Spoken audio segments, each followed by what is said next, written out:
Hello friends. So I made a series of videos just a few minutes ago, and in typical Apple iPod and iPhone fashion, all the settings have to be just perfect, and if you think you're doing something right, you might be doing something wrong. So I had bought one of these goofy remote buttons. These things only work for still photos. They do not work for video, because if you have this plugged in, your iPhone will think that you have an external mic plugged in and you'll mute the sound. So you live and learn. But anyways, not here to talk about iPhones. Here to talk about another video in my series on the Hallicrafters SX-42. And in this video, I'm going to show you how I use it to tune a single sideband, and have been tuning up some signals this morning here, late morning on the east coast of North America on 40 meters. And I'm going to take you through this step by step. This works for me. It may not work for you. May work on your SX-42. It may not. As you know here, this radio was just recently fully restored, aligned, recapped, all new resistors, all new vacuum tubes, all spiffed and polished, and running like a brand new radio. So I figured it would be a good opportunity to kind of take you through here, and I'll go through it step by step. Okay, so we have a single sideband signal. There it is. Not the strongest signal, but it's intelligible and certainly copyable. But here's what I did. On the SX-42, you have calibrated band spread on 80, 20, 10, and 6 meters. So our first step is we're going to find the little designation on the main tuning. You can see right there with the little dot for 40 meters. We'll put our main tuning over that, and then we engage our band spread tuning, which is done by rotating. You always rotate this knob to the right. A lot of folks have lost these knobs, myself included. I actually lost mine in a move, but this part is scarcer than hen's teeth.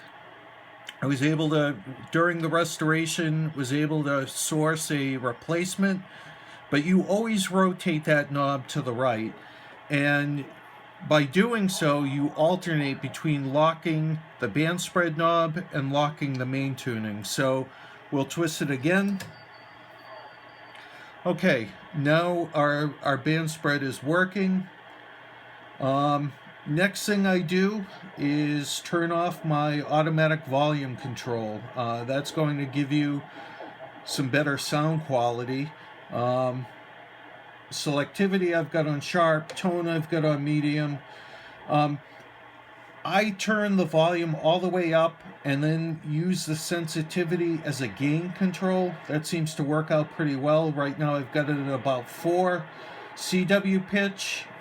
You can start by using it on 0. You're going to turn it in different directions based on if you're copying upper or lower sideband. Of course, your BFO is on. You can also use crystal phasing for some really sharp selectivity, and I'll show you how to do that in a minute. But here we go. We're going to tune around.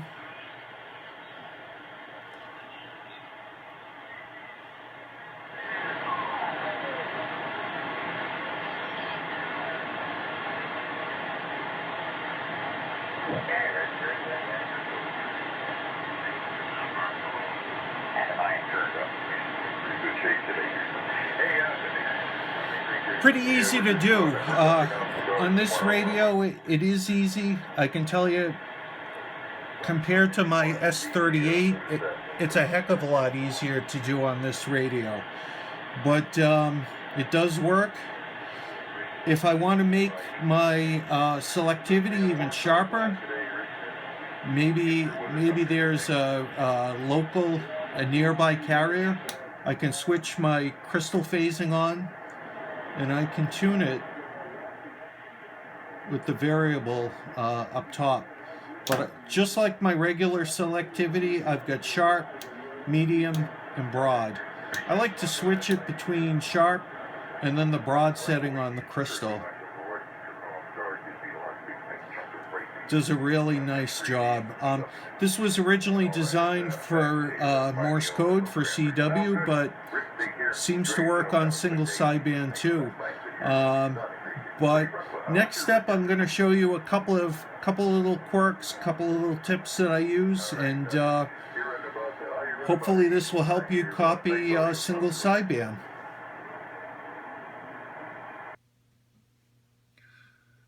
I mentioned a few minutes ago about using the band spread tuning to tune on the bands, and I should have mentioned as well, there is a non-calibrated logging scale up top. So in theory, I would imagine you can use this for the shortwave bands, the broadcast band, really any of the bands. But for calibrated tuning, this is how you use it. You can see here I've got my main tuning set right at the 40 meter dot, band spread set at 0.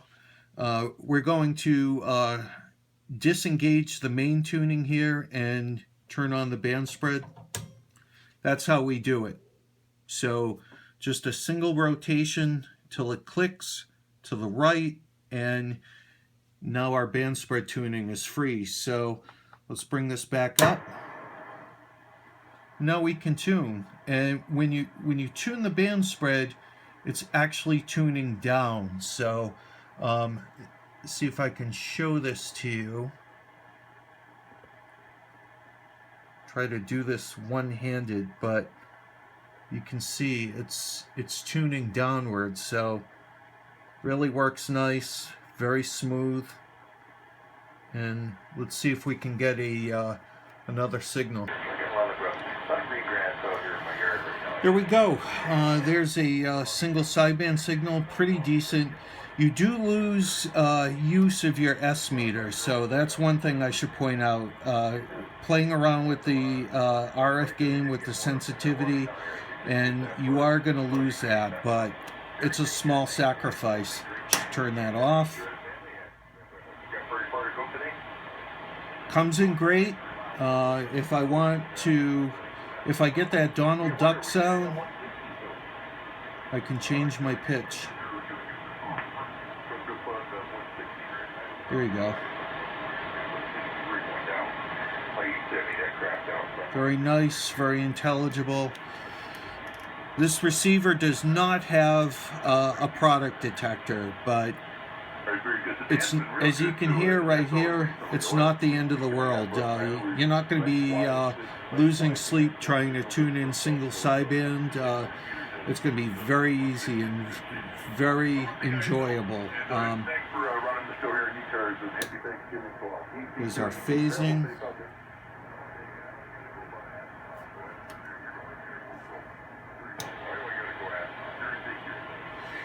So there you have it. Just thought I'd do a quick video showing you how to do it. It can be done. It's not rocket science. I'm just amazed when I read around the internet about how people futz over this stuff. It's just not worth it. You're talking 70-year-old radios, and they're amazing if you know how to use them the right way. And hopefully that was a right way, and hopefully it helped you copy some single sideband. So I don't know if I mentioned in an earlier video, this radio is set up in my kitchen, and I'm going to start referring to this little shack here as the Hallicrafters kitchen. So That's it for now. We'll see you later from the Hallicrafters kitchen.